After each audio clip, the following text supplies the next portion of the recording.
very varied concert. The next two pieces are here.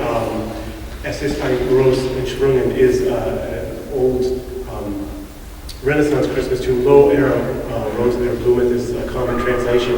And first we'll hear one of the early harmonizations of it played by the brass, and then we'll go directly into Brahms' reworking of this tune, originally for organ, but here arranged by the American composer Virgil Thompson for small orchestra.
performing in the spring.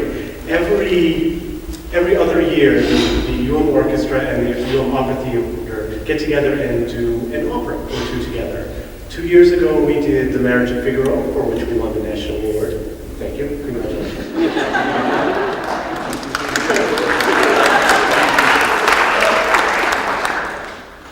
If only my students fell for those applause lines like you did.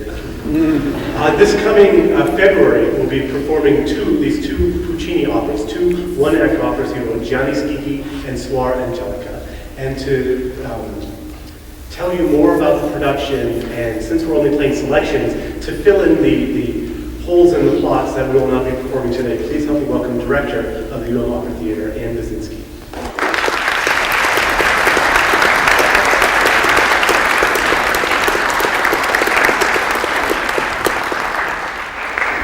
Thank you very much for joining us.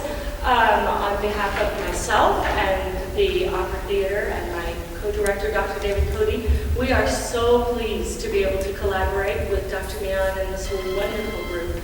We're very much looking forward to February, and we hope you will be too. We're going to preview a couple of scenes from each of the one-act operas for you tonight. We're going to begin with the comedy, Gianni Schicchi. Gianni Schicchi takes place. It's a story set in Florence in the beautiful home of Buoso Donati. And Buoso is extremely wealthy, and as the story begins, he's also extremely dead. And his relations are hanging around the house like a bunch of vultures, pretending to be grief-stricken as they pay their final respects, and they're hoping very much that they're going to get a fine, fat inheritance. But there have been some unsettling rumors. They've heard that Buoso might have left all of his belongings to the friars at the Abbey of the Santa Reparata. And so they tear the house apart and they manage to find Buoso's will. And we will see them read the will and learn that the rumors were only too true. The friars get everything, they get nothing at all. After a stunned moment, they just boil over with rage as they picture the friars feasting on fine wine, on partridges and venison and all kinds of delicacies that they won't be able to afford any longer. They imagine the friars laughing at them. Look at the poor Donatis. They're the ones who wanted all that gold.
disappointed about the inheritance, mainly because without it, he will not be able to marry his sweetheart, Lauretta. He suggests to the family that they call in Gianni Schicchi, the cleverest rogue in town. If anyone could possibly help them out of their dilemma, it would be Schicchi. But the family snarls. Schicchi is Lauretta's father, and they're too snobbish to approve a connection with such an unaristocratic family. In this brisk aria, Renuccio tries to explain that the city of Florence is only greater and stronger because of all the artists, scholars, craftsmen, and merchants who have moved there. At one point he says, though the country has many lovely cities, greatest in all the world today is Florence. Now right there, listen carefully, the orchestra has a theme that I'm sure you're going to recognize, and we'll talk more about that later. But finally, he tells the family that they shouldn't be so snobbish. These are the men who helped to build our city. Long live their true successor, Gianni Schicchi.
Our next selection is Puccini's most famous aria. Did you hear it in the orchestra there at the end and again in the middle of the aria?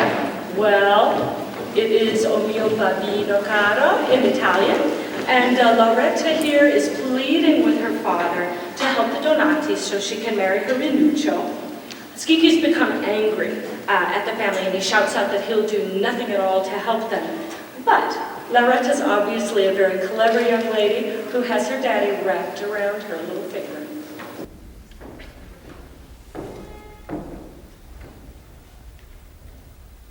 Oh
help the Donatis overturn the will, please join us at MCT next February 7th through the 10th and find out.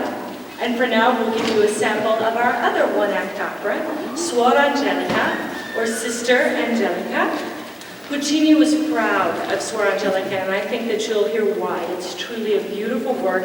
This is a much more somber tale. Angelica is a young woman from a noble family. She's been sent to a convent after having a child out of wedlock. She's adapted with grace and humility, trying to make the best of her circumstances during her 7 years there. She's become skilled at herbal medicine, and she helps the sisters when they're ailing, but all the while she's eaten up with longing to hear from her family and to know something about the little baby son that she was barely allowed to see. The first selection, you'll hear the ladies singing the very beginning of the opera. It shows the sisters singing an Ave Maria at their afternoon service.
The ladies will be performing in Italian with a translation projected overhead in February, but for now I'll tell you a little bit about what they're saying. The sisters come out, they're enjoying the May Day, and they notice it's a special time. For 3 days each year, the sun is at a perfect spot when they come out of their afternoon service. The rays of light hit the fountain that's in their garden and make the water turn purest gold. And they reflect that a year has passed, and they remember their sister Bianca Rosa, who has died.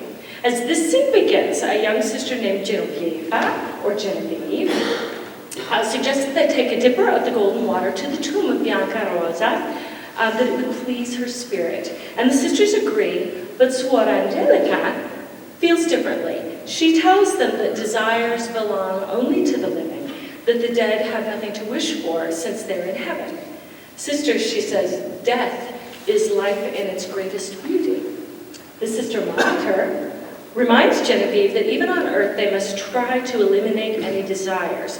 Genevieve asks if even harmless and innocent wishes are forbidden, and she offers an immediate confession. She was a shepherdess in her former life, and she misses her sweet little lambs, their furry little faces and funny voices. If that's wrong, she says, I offer a miserere, and then she jumps up, and Sister Dolcina is also inspired to confess a desire that she has, but the sisters all laugh at her because they know that her desire is for goodies. She has the biggest sweet tooth ever. Genevieve asks Suor Angelica whether she has any desires, and Angelica says no, and the sisters are all abuzz. They know that it isn't true, that Angelica is possessed with a desire to hear from her family. They don't know the details, but they discuss her dilemma.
pray that the visitor might be for Angelica at last, and off they go.